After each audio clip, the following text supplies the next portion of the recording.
first and foremost, never accept a bill before looking at the bill, judging the bill, and probably disputing the bill.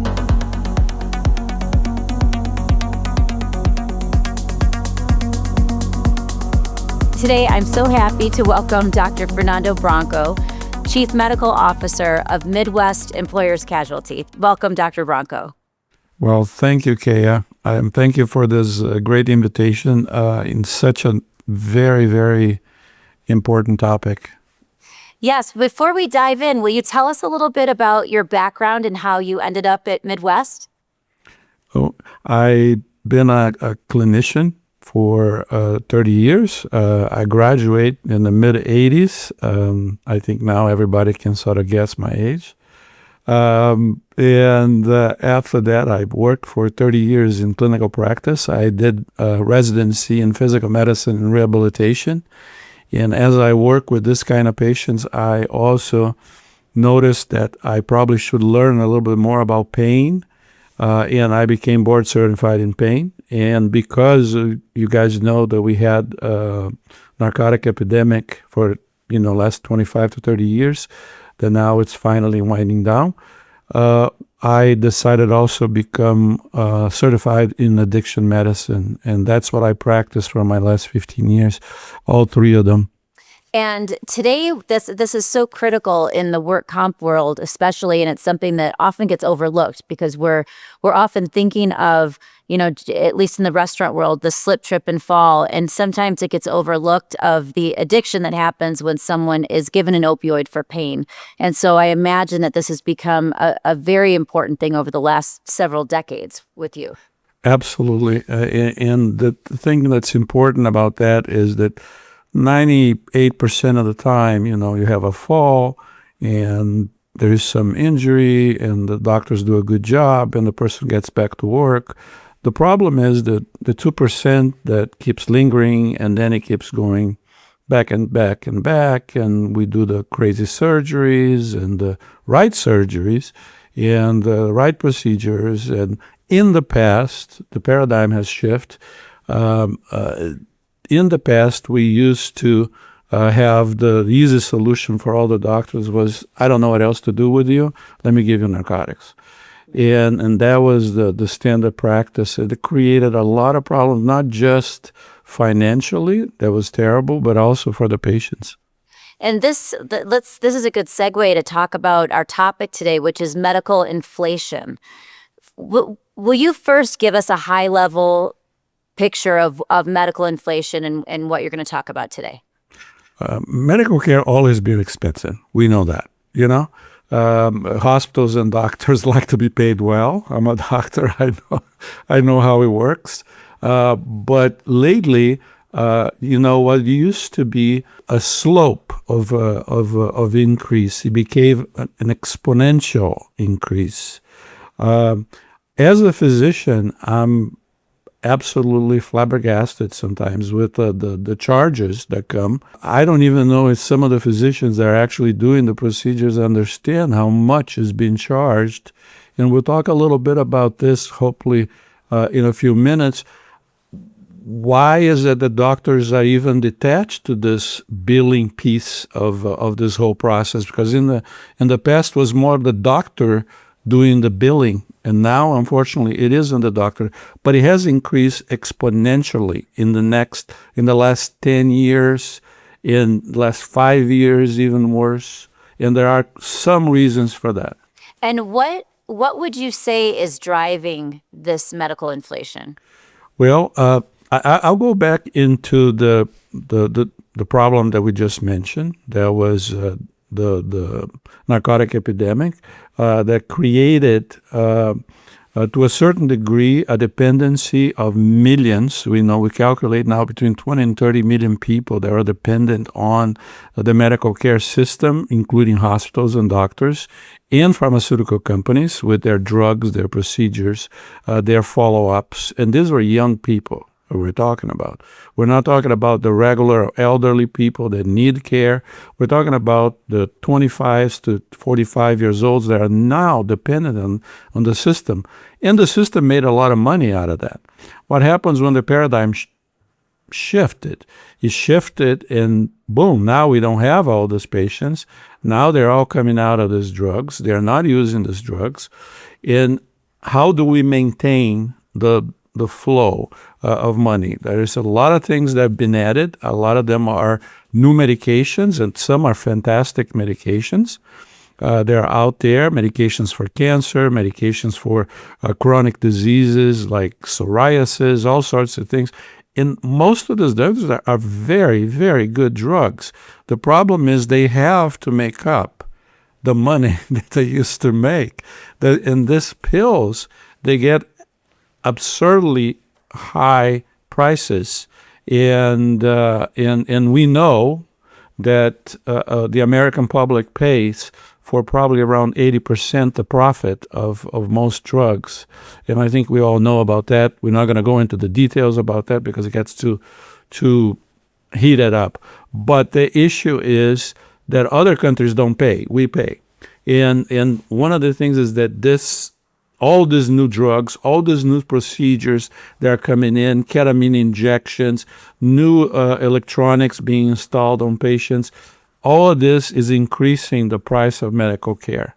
And regular procedures have increased in price quite dramatically.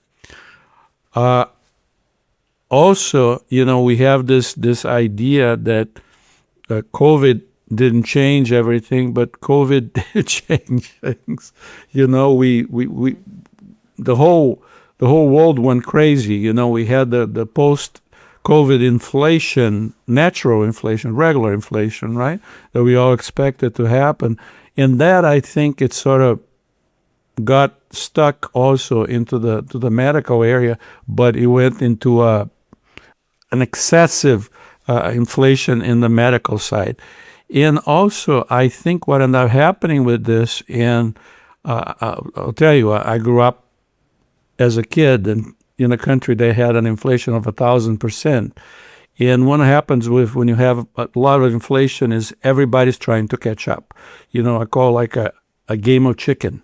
Then I'm going to increase, because if I don't increase, the other increases. And then this price thing becomes kind of this way. If the hospital says, well, if I don't increase, then I don't get paid, because then the other side won't pay, and then my money, my providers will increase. It becomes a self-feeding process. Right. And to tie it back to workers' comp insurance, which is what we do, we've got the workers' comp self-insured group. When we're always trying to explain to our members what you can do to mitigate your costs, what you can do to do loss prevention, to lower the instances of claims getting litigated. How do you take care of the employee? So from your perspective, are there any things that the employer can do to mitigate any of these risks that are facing them? Yes, there's definitely several things that can be done. I think just to add what you mentioned in terms of workers' comp, why is it that we are more at risk of this medical inflation? And we are, because one of the differences are have been in both sides of this equation in here. Hospitals see patients, if they don't have the money, they're not going to go after them. Big insurance companies, the hospital that I go to every year, they fight with my insurance company, and I don't get coverage for a couple months over that, blah, blah, blah. That means the big insurance, they know how to do it. Unfortunately, the workers' comp, we don't have that kind of how to do this wheeling and dealing, right? And on top of it, we're very litigious. That means a lot of times the judges and the lawyers force us to pay, and then the hospitals look at that, and I remember being in the hospital and say, hey, workers' comp, they have to pay whatever we charge. That means keep in mind that we are the golden goose of paying. And that's why it's so important to do things to try to avoid these things, even so we are the target of it. I'd love for you to give us some actionable steps that employers can take. Absolutely. One of them that it goes for every case, is early intervention. Be a catastrophic case, be a simple case. Never assume that, oh, yeah, this is just going to resolve yourself, That's why it's so important to have a good TPA involved. Also, very important, if necessary, we don't need it for everybody, but if the injury is severe enough, to engage a nurse case manager to coordinate care, because sometimes people think, what's the point? You put a nurse case manager in there, and the only thing they do is follow and look and go into the meetings and everything. No, no, no, no, no. They really look at the whole thing, and they start. If they see red flags, they let us know. They're on top of it. They create a relationship with the patient before he becomes litigious a lot of times, because we know that litigation is one of the worst things that you can ever have, because then we lose a lot of control. And actually, it's worse for the patient, because it doesn't really, the best treatments are not necessarily be given. That's one of them. Another thing, I yes, agree with you please. on that one. Yes. We find that a lot, that sometimes just the fear that sets in when they're not hearing from someone, when an injured worker just doesn't know what to do. And so then they get in touch with a lawyer, and then it becomes litigated. So I definitely see that one. What else can an employer do? Well, one important thing is you're going to have let's say you're a nurse case manager, your adjuster in there. And these are people that hopefully, now we have AI that can also help with the adjuster and the nurse case manager to sort of open up their minds. I hate the idea of using AI as a substitution, because it never will substitute my adjuster and my nurse case manager. But the AI can really help in terms of opening some things that maybe the adjuster hadn't thought about it, or the nurse case manager, because you need to look at the whole picture in here. What about comorbidities? Is this person coming into this? Most of us are not ultra healthy, right? We're not all perfect. We have our issues from before, be psychological, be physical. And any injury can disrupt all of that. And then you need to be very, very careful to avoid having these things in the beginning or at any time to get engaged into the file. However, sometimes if you don't treat them, you also create a problem. Because if you have somebody that had severe depression in the past, the next thing you know, they get a PTSD diagnosis. And you didn't need that. And for that, you need to probably give service, but not take over the diagnosis. So we aren't scheduled to talk about AI today, but since you brought it up, I am interested to hear how you guys at Midwest are utilizing AI in this area. AI for us is an assisted tool. So much that we don't call it artificial intelligence. And Ben Birch will discuss that in details. He's one of our geniuses in here. And we call assisted intelligence, because that's what it should be. It's not here to substitute human beings, because humans bring a completely different approach to the table. What it does is save you time. Let's say you have 500 pages of records, you're still going to go over those records, right? But you might miss something here and there because you're human, and the AI will help you with that. Also, sometimes maybe you think about some recommendations or some actions, but maybe you forgot one. AI is so much more detail that sometimes that can be helpful. That means for us, it's called assisted intelligence, and that's how I see it. And Midwest is nationwide, and we're only California, which is an animal unto itself in the work comp world, as you know very well. Yes. What, if you had a crystal ball to tell us, what are the biggest risks and what are the biggest opportunities ahead for us as an insurance company that will benefit our members around this medical inflation? The things that you should prepare yourself, I think, definitely We discussed already the data analytics. I think you need to make sure that you have some good vendors working with you, because remember the chicken game that I was talking about? All the hospitals are playing and all the doctors are playing. And it's not so much the doctors, as I said. I don't know if you realize that since COVID, the vast majority of doctors, thousands and thousands, retired, and literally millions join big corporations, health corporations. Now what you have is this enormous corporations that know how to really deal in dealing and willing, right? You need somebody on your side, and we have a couple people that we work with that can really do this bill review and discuss, and not just do that, that simple thing, just push the things through and check if it fits the state code.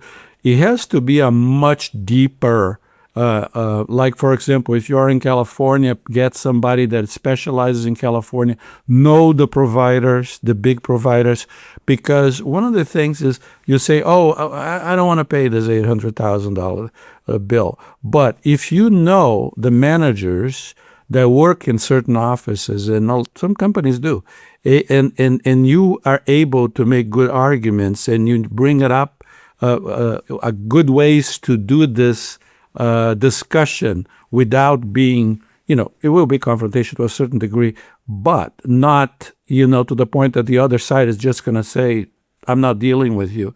It has to be done. But I think one very important thing, definitely you need somebody, not just a bill review, because bill review, everybody does bill review, right? Right. I think, you go to a meeting and everybody does. Try to find good companies, and we have a couple that we really trust. In general, they're smaller, they're more focused, they're more state-wise, wise. That's one of the things that I'd say you could use. Dr. Branco, I'd love to hear your opinion about how longevity and medical outcomes are going to impact the work comp world in the coming decades. Because as when we would do our projections out for how long we're going to pay long-term disability, and actuaries would look at short-term disability, it used to be shorter, and now people are living longer. There's more treatments out so that someone's longer, and great. We're super happy for those outcomes from a human aspect, but then there's also a realistic aspect about financially. What does this cost a group, and how do we plan for that? From your perspective as a medical director, can you give us just your high-level opinion about this? The interesting thing about is, because obviously you're extremely knowledgeable, because you almost answer your own question. You pretty much sort of describe the whole situation is the truth. Obviously, there is a piece that we are living longer, but some is not as much as that. I think there is the longevity of the normal population, but there is also the longevity of the worker, because our workers are working longer for all sorts of reasons. That, my God, I would have to spend an hour here to talk about all the reasons why workers are staying at work much longer. But they are. That means the older you are, I know, so look at me, I'm an old guy, the more problems you're going to have. There is no doubt. And then if something goes broke, 3 others go broke at the same time. It's like when you are like 20 years old, and you go to the gym and you pull a muscle, and then 2 days later you're back at the gym. If you are my age, 60-something years old, you pull a muscle, you're going to wait 2 months before you can get back to the gym. It's just the way it is. It's not just the longevity, also the employees are getting older. And then you also hit, that's why I said you have the answers already. There are now, fortunately, a lot of new drugs. That amazes me that the pharmaceutical companies have been able to do so much research and put so much together. And they must have sped up this process as maybe the narcotic money start going down, they says, hey, we need to push all this to the forefront, and they did. And there's some amazing drugs out there, not just a few, dozens of new ones.